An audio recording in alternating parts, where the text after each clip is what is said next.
Regional priorities back on the table. That's what local wool broker David Landini is proposing for the Riverina State. Because New South Wales is dominated and actually super dominated by the population and politicians of basically Newcastle, Sydney and Wollongong, it doesn't matter what we say or do, we haven't been able to affect the actions or the outcome to date. Mr Landini says representation in state parliament is skewed, with 22 electorates outside the metropolitan area and 71 in and around Newcastle, Sydney and Wollongong. Just 8 of those seats are west of the Great Dividing Range. With a cap on the number of seats in the New South Wales lower house, he says it's just a matter of time before the entirety of the regional population is represented by one MP. Mr Landini says regional issues like water policy, timber harvesting and agriculture shouldn't be legislated on by primarily inner city MPs. The livelihoods of myself and a lot of people in these areas indirectly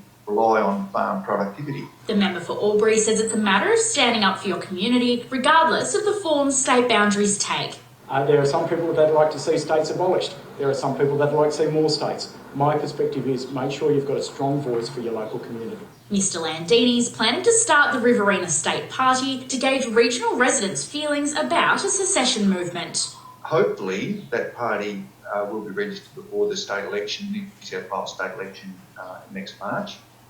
And the intention is to stand candidates in all but the electorates in the Riverina. Sarah Kreig, 7 News.